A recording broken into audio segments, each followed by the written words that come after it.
여러분은 미국 켄터키주 하면 가장 먼저 뭐가 떠오르세요? 저는 아무래도 먹는 걸 좋아하다 보니까 프라이드 치킨으로 유명한 KFC가 가장 먼저 떠오르긴 하는데 미국 트루 크라임 팬들 사이에서는 이 켄터키 하면 딱 떠오르는 도시 한 곳이 있어요. 바로 바드스타운이라는 곳인데요. 여기가 2020년 기준으로 인구수가 약 13,000명 정도 되는 조그마한 도시예요. 근데 이곳을 왜 주목하느냐? 이렇게 작고 조용한 커뮤니티에서 2010년대 초반부터 살인 사건, 실종 사건이 연달아서 발생하기 시작했거든요. 근데 대부분의 경우가 범인을 잡기는커녕 용의자도 특정하지 못한 채 미해결 사건으로 남아있게 됐어요. 굉장히 찝찝하게. 그렇다 보니까 음모론을 좋아하는 미국인들답게 아니 대도시도 아니고 그 작은 커뮤니티에서 일어난 일인데 어떻게 범인을 못 잡을 수가 있냐. 알고 보면 이 모든 사건들이 서로 연관되어 있는 게 아니냐. 이런 추측을 하기 시작했고 그 이유로 인해서 이 바드스타운이 사람들 입에 많이 오르내리게 됐어요. 그래서 저도 오늘 영상에서 이 바드스타운에서 일어난 각기 다른 여러 사건들을 이야기해 드릴 텐데요. 여러분도 다 듣고 나서 이 모든 사건이 정말로 서로 연결되어 있는 것처럼 느껴지시는지 아니면 단순히 음모론을 좋아하는 미국인들의 썰에 불과한 것 같은지 한번 판단해 보시길 바라면서 오늘 이야기를 시작해 보도록 할게요.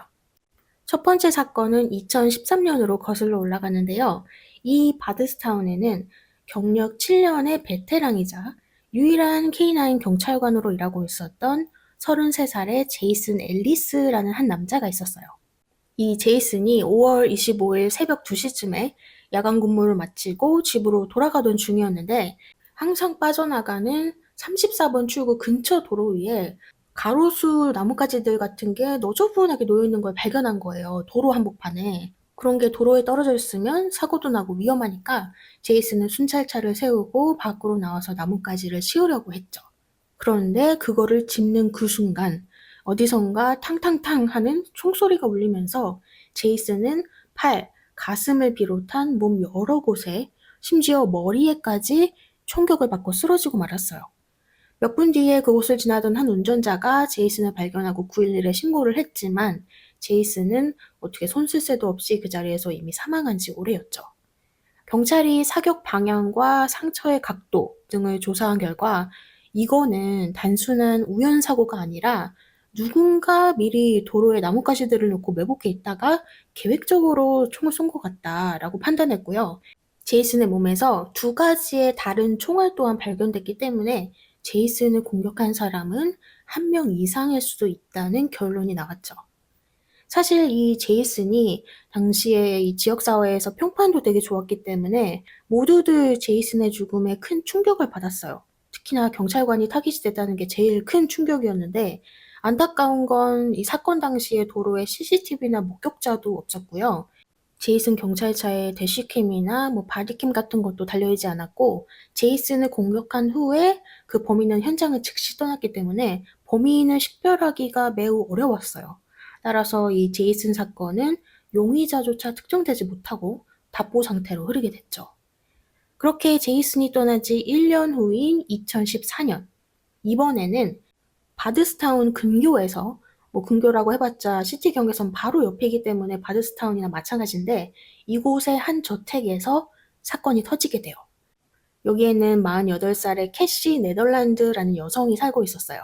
캐시는 바드스타운 초등학교에서 특수교육교사로 일을 하고 있었고요. 원래는 남편이랑 딸 둘 이렇게 넷이서 살고 있었는데 남편은 몇 개월 전에 암으로 사망했고 첫째 딸 홀리는 대학생이다 보니까 학업으로 인해서 집을 떠나 있던 상태였어요. 그래서 이 집에는 엄마 캐시랑 16살짜리 막내딸 사만다 이렇게 둘이서만 살고 있었는데요. 4월 어느 날 캐시의 자매 그러니까 사만다의 이모가 캐시랑 사만다 이 둘한테서 요 며칠간 연락이 없다는 걸 알아채고 캐시 첫째 딸 홀리한테 전화를 하게 돼요. "너희 엄마 캐시랑 사만다가 요 며칠 연락이 안 된다."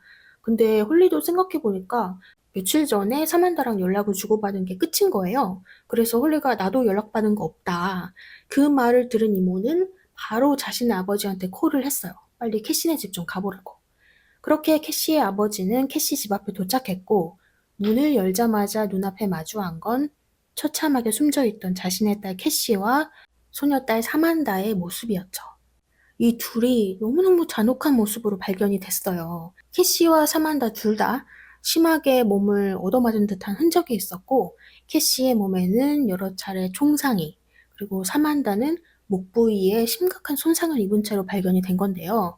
이 집안의 강제 침입 흔적은 없는 걸로 봐서 범인은 오직 이 두 모녀만 노리고 범행을 저지른 것으로 추정이 됐어요.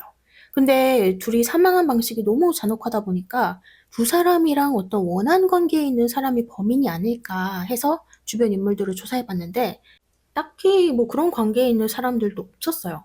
엄마 캐시도 너무 잘 살아왔고 사만다도 아직 16살짜리 학생인데 뭐 그런 원한 같은 거랑은 거리가 멀었죠. 그래서 경찰은 이번 범인 특정에도 애를 먹게 되는데요. 그나마 딱 하나 단서로 추정되는 게 나왔긴 해요. 경찰이 이 캐시 집 근처랑 인근 CCTV를 살펴본 결과 사건 발생 시간대에 이 캐시네 집 인근을 여러 차례 지나간 것으로 보이는 수상한 검은색 쉐비 임팔라 차량을 발견을 한 거죠. 근데 화질이 너무 구리다 보니까 차량 번호판이라든지 차 안에 누가 타고 있고 또 몇 명이 타고 있고 이런 중요한 세부적인 사항들이 확인이 불가했어요. 그래서 이 차량 사진을 퍼블릭에 공개하면서 "아시는 분 있으면 연락을 달라." 이렇게 발표를 하기도 했는데요. 이 쉐비 임팔라 차량 자체가 미국에서 당시 굉장히 흔하게 보이는 기종이었고 색깔도 튀는 색깔이면 모르겠는데 너무나도 평범한 검은색이었기 때문에 이 차량을 특정한다는 게 굉장히 어려웠다고 해요. 물론 뭐 여기저기 흔하게 보이는 차인 만큼 제보도 많이 들어왔긴 한데 그중에서 유의미한 정보는 딱히 없었던 것으로 보이고요. 따라서 이 사건 역시 미궁으로 빠지고 말았죠. 그렇게 약 1년 3개월이 지난 2015년 7월, 바드스타운을 또 한 번 발칵 뒤집어 놓은 사건이 터지게 되는데요. 참고로 이 사건은 바드스타운에서 일어난 사건 중에서 가장 많이 알려졌고요. 전국적인 관심이 집중되다 보니까 약간 이 바드스타운이라는 도시 자체가 주목을 받게 된 계기이기도 해요. 때는 7월 5일, 바드스타운 경찰서로 실종신고 전화 한 통이 걸려오면서 이 사건은 시작이 돼요. 실종된 사람은 35살의 크리스탈 마리아 로저스, 5 아이를 둔 엄마였고요. 신고를 한 사람은 크리스탈의 엄마 셰리였어요. 크리스탈이 며칠 동안 전화도 안 받고 아무런 연락이 없길래 걱정되는 마음에 실종 신고를 하게 된 거죠. 경찰은 곧바로 수색에 나섰고요. 몇 시간도 채 안 돼서 크리스탈의 차인 자주색 쉐비 임팔라 차량이 도로 갓길에서 발견이 됐어요. 당시에 타이어 한쪽이 펑크가 나 있었고 차 문은 잠겨 있던 상태였는데 이상한 점은 크리스탈의 지갑, 휴대폰, 열쇠가 차 안에 그대로 남아 있었다는 거예요. 이거를 본 경찰은 만약에 크리스탈이 진짜 자발적으로 가출을 한 거라면 이렇게 지갑과 휴대폰을 차 안에 그냥 두고 갔을 리가 없다. 이거는 단순한 실종 사건이 아닐 수도 있겠다라고 생각을 했어요. 따라서 이 사건은 카운티 수사관 담당으로 넘어가게 됐는데요. 당시 크리스탈한테 브룩스 하우크라는 남자친구가 있었어요. 이 둘 사이에 태어난 2살짜리 아기도 있어서 크리스탈, 브룩스, 아기 이렇게 셋이서 브룩스네 집에서 같이 살고 있었거든요.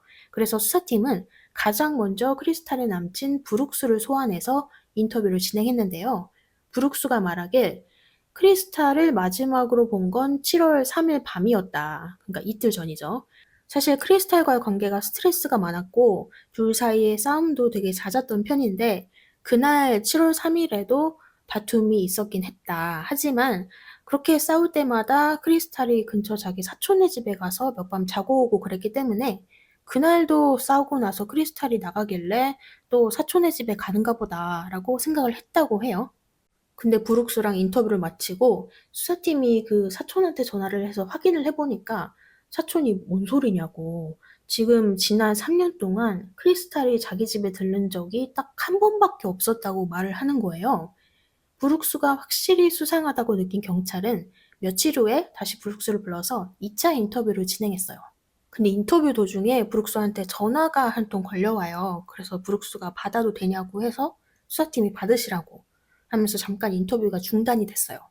근데 브룩스가 얘기를 하는 걸 들어보니까 "나 지금 여기 진술하러 왔고 숨기는 거 없이 떳떳하니까 수사팀한테 완전히 협조할 거다." 뭐 이런 식으로 말을 하고 끊거든요. 그래서 수사팀이 "누구 전화였냐?" 물어보니까 브룩스가 "아 내 남동생 닉이라고." 대답을 해요. 근데 이 전화가 문제였던 게 이 브룩스 남동생 닉 하우크가 알고 보니까 바드스타운에서 경찰로 일하고 있었던 거예요.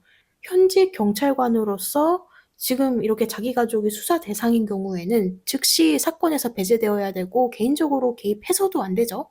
그런데 이런 상황에 닉이 브룩스랑 버젓이 연락을 취했다는 것 자체가 수사팀 입장에서는 매우 수상하다고 생각을 했어요.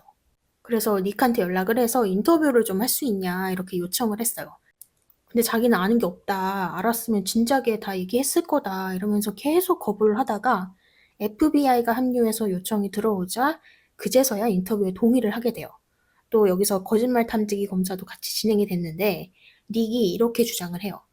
"나는 100% 진실만을 말했다. 크리스탈 어디 있는지도 모른다. 우리 형 크리스탈 일이랑 전혀 관련이 없다." 하지만 거짓말 탐지기 검사 결과 불합격으로 판정이 났죠. 이 불합격 결과가 수사팀이 봤을 때 매우 결정적이었나 봐요. 3개월 후에 닉은 수사 방해 및 부적절한 행동을 이유로 경찰 측에서 잘리게 됐고요. 닉이 해고된 그 당일날 형인 브룩스 역시 크리스탈 사건의 공식적인 용의자로 지목이 됐어요. 그리고 브룩스가 살고 있는 집을 비롯해서 브룩스네 가족이 여기 바드스타운에서 되게 큰 가족 농장을 소유하고 있었거든요. 그래서 가족 농장, 또 동생 닉이 살고 있는 집에 대한 수색도 이루어졌는데 제일 중요한 크리스탈의 신체적 증거라던가 유의미한 단서를 찾을 수는 없었어요. 그래도 경찰이 "우리 증거인멸 혐의를 적용해 보자." 해서 브룩스를 기소하긴 했는데요. 그것마저도 기각돼서 브룩스는 보석금을 내고 풀려나게 돼요. 그렇다 보니까 이 사건은 교착 상태로 들어가게 됐죠. 근데 사실 수사 초반에 수사팀한테 굉장히 중요한 목격자 제보들이 들어온 적이 있었어요. 일단 목격자 A는 그 크리스탈이 사라졌다는 7월 3일 날 밤에 너구리 사냥을 나갔다가 브룩순의 가족 농장 근처에서 하얀색 차량 한 대가 서 있는 걸 발견했다고 해요.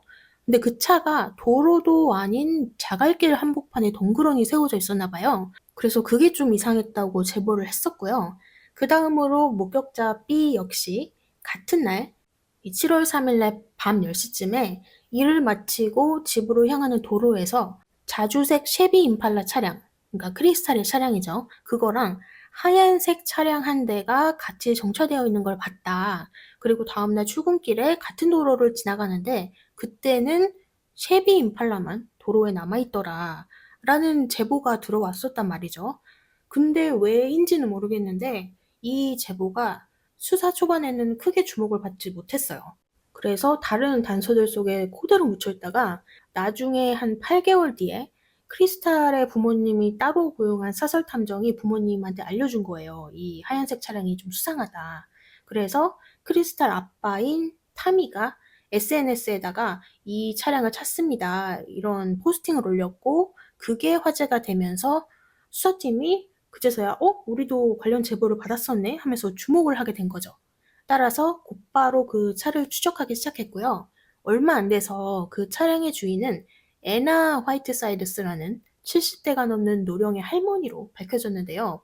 근데 이게 또 무슨 우연인지 이분이 알고 보니까 브룩스의 할머니였어요. 그래서 수사팀이 수색 영장을 들고 애나 할머니네 집에 찾아갔죠. 하지만 집 어디에도 그 차는 보이지 않았어요. 왜냐? 이미 며칠 전에 할머니가 그 차를 팔아버렸거든요. 그나마 다행인 거는 너무 늦진 않아서 수사팀이 근처에 CCTV를 확보한 결과 한 딜러십에서 할머니 애나와 브룩스 동생 닉이 차를 파는 모습이 포착이 됐고요. 해당 차량은 정밀한 검사를 위해서 포렌식 팀으로 보내졌어요.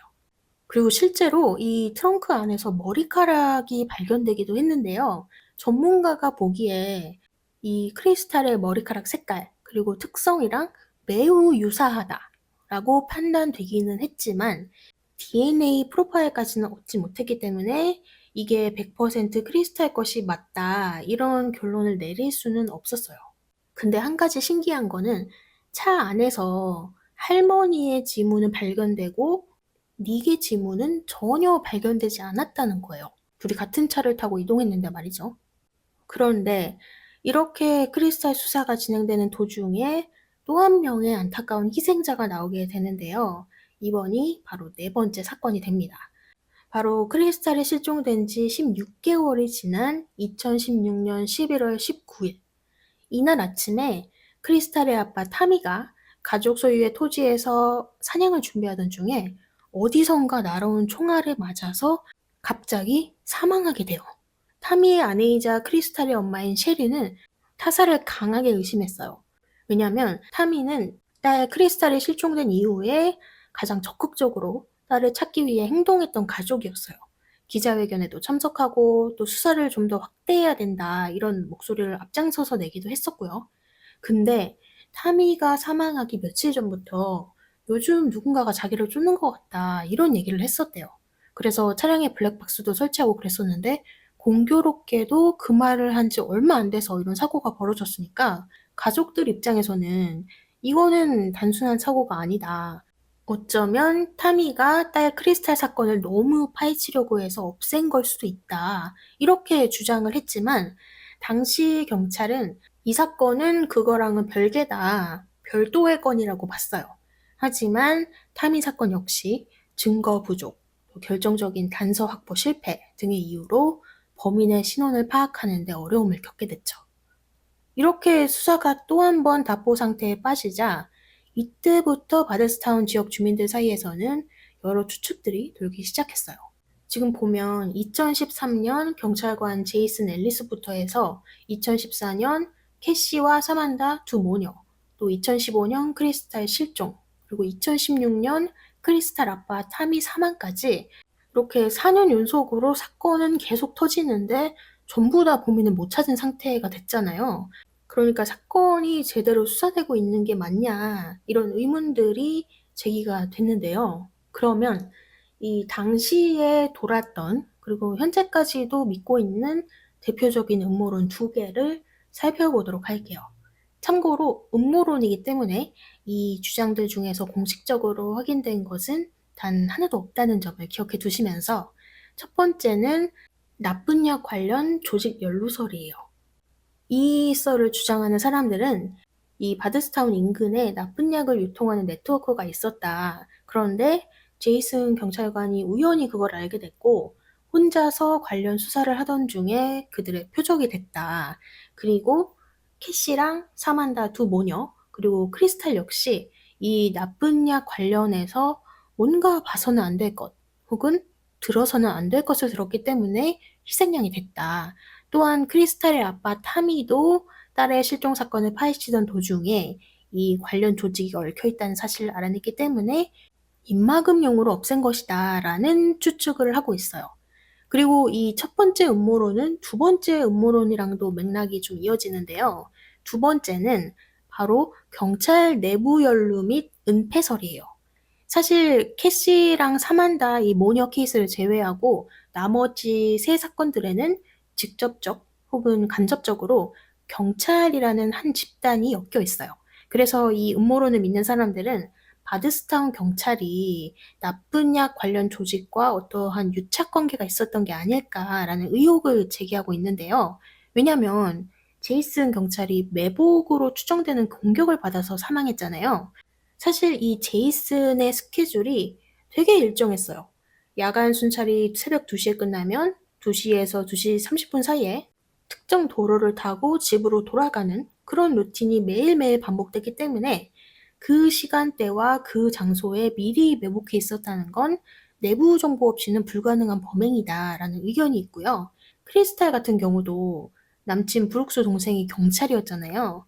이 썰을 주장하는 사람들에 따르면 이 브룩스 형제 또한 나쁜 약 관련 비리에 연루되어 있었는데 크리스탈이 그 집 가족들이랑 가까이 지내다가 우연히 관련 정보를 들었기 때문에 사라져야만 했던 게 아닐까.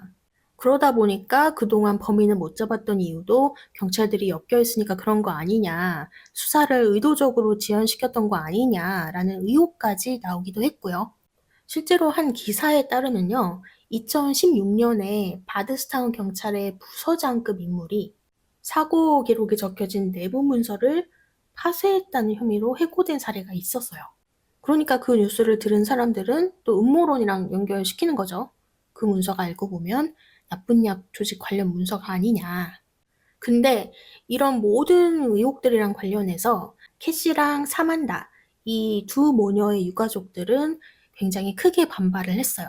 우리 케이스는 그 음모론이랑 전혀 관계가 없다 이러면서 공개적으로 선을 그었기도 하고요.